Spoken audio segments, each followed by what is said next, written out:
दोस्तों नमस्कार, मैं भरत झुंझुनवाला आप सबका स्वागत करता हूं स्पीकिंग टेक्निकली और प्रो आरएसआई में। जैसे आप सब जानते हैं कि आज 28 मार्च है और आज है वीकली एक्सपायरी और मंथली एक्सपायरी दोनों।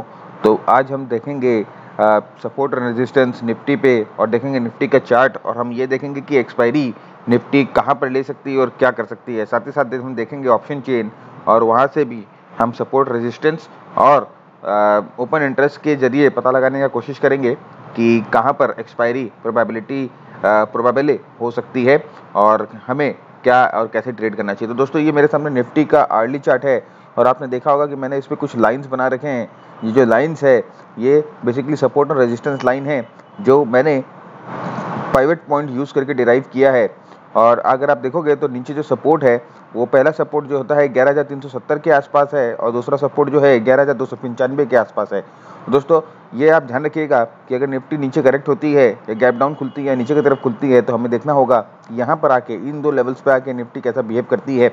अगर निफ्टी यहाँ पर आके थोड़ा रुक जाती है, सपोर्ट लेती है, तो इसका मतलब हो सकता है कि निफ्टी यहाँ पर रुक जाएगी और वापस ऊपर की तरफ जाएगी। तो ये जो एरिया है 11,370 से लेके 11,295 के बीच का, ये बहुत इंपॉर्टेंट एरिया है और यहाँ पर हमें देखना है कि निफ्टी क्या करती है। अगर इस एरिया को निफ्टी तोड़ देती है तो इसका मतलब है कि इंपॉर्टेंट सपोर्ट टूट गया है और फिर निफ्टी नीचे की तरफ जा सकती है। वहीं ऊपर की तरफ अगर आप देखो तो रेजिस्टेंस जो है वो काफ़ी स्ट्रॉन्ग है और यहाँ पर 11,520 और 11,600 ये दोनों रेजिस्टेंस लेवल है। तो अगर 11,520 के लेवल को निफ्टी क्रॉस करती है तो नेक्स्ट रेजिस्टेंस है 11,600 का। तो ये बात का अगर ध्यान रखिएगा कि आपको यहाँ पर 11,600 के पास आपको जाके देखना, अगर 11,520 को क्रॉस करती है तो 11,600 के पास आपको जाके देखना है कि प्राइस एक्शन कैसा बिहेव कर रहा है, निफ्टी का रेजिस्टेंस ले रही है। तो 11,600 का लेवल और 11,520 का लेवल रेजिस्टेंस लेवल है और नीचे की तरफ 11,370 और 11,295 का लेवल सपोर्ट लेवल है। तो अगर 11,370 के लेवल को ब्रीच करती है तो हो सकता है निफ्टी जाके 11,295 के आसपास सपोर्ट ले, और अगर उसको ब्रीच कर देती है तो निफ्टी फिर नीचे और जा सकती है। फिर अब उसके बाद निफ्टी नीचे जा सकती है। नेक्स्ट सपोर्ट तो 11,100 के आसपास है। तो फिलहाल अभी चार्ट्स पे हमें यही दिख रहा है। आरएसआई पे देखें तो जैसे कल मैंने आपको बोला था कि आरएसआई स्ट्रॉन्ग दिख रहा है 60 और 66 के बीच, लेकिन यहाँ पर ये जाके आरएसआई जो 66 को क्रॉस नहीं कर पाया और यहाँ पर ओवर बॉट नहीं हो पाया, तो यहाँ पर वापस रेजिस्टेंस लेके आरएसआई नीचे की तरफ आ गया है। लेकिन जब तक ये नीचे के पूरे एरिया को अच्छी तरह से नहीं तोड़ दे, 33 के एरिया को नहीं तोड़ दे, 30 के नीचे नहीं चले जाए, तब तक तो इसमें कोई वीकनेस नहीं दिखाई दे रही है। लेकिन फिलहाल कोई स्ट्रेंथ भी दिखाई नहीं दे रही है। इसका मतलब हो सकता है कि दोस्तों बहुत वॉलेटाइल टाइप ऑफ एक्सपायरी हमें आज देखना मिले, क्योंकि आप देखोगे कि जो रेंज है ये भी बहुत कॉम्पैक्ट रेंज है और आरएसआई जो है वो भी कोई खास मूवमेंट नहीं दिखा रही है। मतलब धीरे धीरे जो है आरएसआई अपनी जो बुलिशनेस है वो खो रही है। तो जल्दी से आरएसआई को ऐसा कुछ दिखाना पड़ेगा, ऐसा कोई करिश्मा दिखाना पड़ेगा या ऐसा कोई करामत दिखाना पड़ेगी जिससे वो बताए कि मार्केट अभी भी बुलिश है। फिलहाल अभी तो मार्केट मुझे पूरा साइडवेज लग रहा है, क्योंकि आरएसआई जो है 60 और 40 के बीच में चल रहा है। तो या तो वो 40 को या 30 को लेवल्स को तोड़े और फिर ऊपर आने से फिर मना करे, तो जैसे यहाँ पर किया। देखिए दोस्तों इसने 30 को तोड़ के यहाँ पर ऊपर नहीं जा पा रही और ओवरबॉट नहीं हो पा रही है।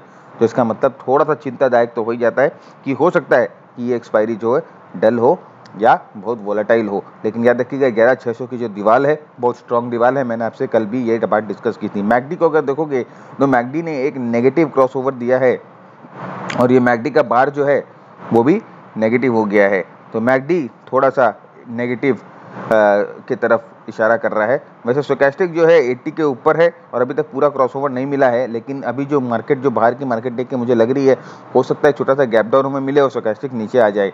तो दोस्तों ये इंडिकेटर्स और जो प्राइस एक्शन है ये तो हमें बता रहे हैं कि मार्केट जो है थोड़ा बहुत बेरिश हो सकता है आज, स्पेसिफिकली आज एक्सपायरी के डे पे।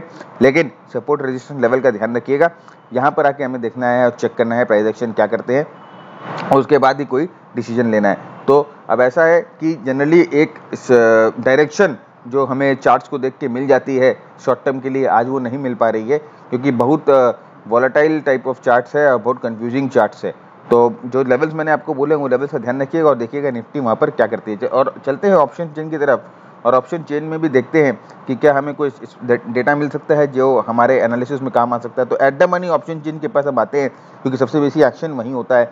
तो अगर आप देखोगे 11,400 की कॉल जो है वो अनवाइंडिंग हुई है और 11,500 की कॉल में एडिशन हुई है, 11,600 की कॉल में भी बहुत ज़्यादा एडिशन हुई है।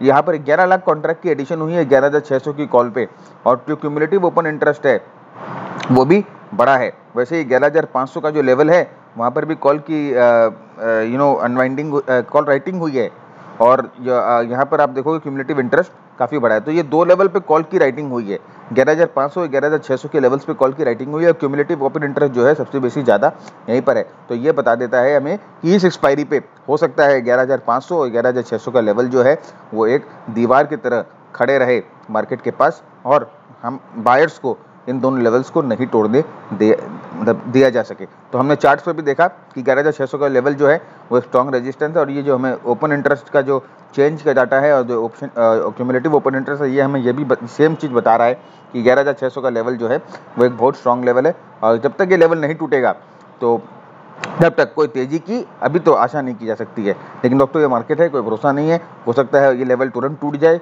हो सकता है लेवल कुछ दिनों तक बना रहे। लेकिन ऑप्शन चेन के डेटा को देख के लग रहा है जो कॉल्स की जो राइटिंग जो सबसे बेसी 11,600 के लेवल्स पे हुई है, इसका मतलब ये है कि ये जो लेवल है एक स्ट्रॉन्ग रेजिस्टेंस लेवल है। वहीं पर अगर आप पुट को देखो तो पुट की जो एट द मनी के पास काफ़ी अनवाइंडिंग हुई है दोस्तों, काफ़ी अनवाइंडिंग हुई है। तो अनवाइंडिंग का मतलब होता है जो लोग पहले बेट कर रहे थे कि मार्केट स्ट्रॉन्ग है और ये एक स्ट्रॉन्ग सपोर्ट है, अब वो थोड़े डगमगा गए हैं, उनका जो कॉन्फिडेंस है थोड़ा सा हिल गया है और उन्होंने अनवाइंडिंग करना शुरू कर दी है। तो अनवाइंडिंग का मतलब हो सकता है कि सपोर्ट जो है वो वीक हो रहा है। तो यहाँ पर हमें ये दिखाई दे रहा है कि जो सबसे बेसी जो क्यूमुलेटिव ओपन इंटरेस्ट है वो 11,400 पे है। तो 11,400 का लेवल एक तरह से सपोर्ट लेवल हमारे लिए बना रहेगा। अगर 11,400 का लेवल टूट जाता है, देखिए आप जो क्लोजिंग हुई है वो 11,445 पे हुई है, तो अगर 11,400 का लेवल टूट जाता है तो फिर जो निफ्टी है वापस नीचे की तरफ जा सकता है। तो 11,400 पे हमें ध्यान देना है और ऊपर की तरफ 11,600 पे ध्यान देना। तो हमें एक रेंज मिल गई है 200 पॉइंट की आज, 11,400 से लेके 11,600 तक के बीच में। तो ये दोनों चीज़ की इस दोनों के बीच में हमें ध्यान देना है। तो ये जो चार्ट दोस्तों वापस मैं एक बार आपके लिए लेवल्स को दोहरा देता हूँ, 11,295 नीचे की तरफ सपोर्ट और 11,370 नीचे की तरफ सपोर्ट, ऊपर का रेजिस्टेंस 11,525 और 11,600।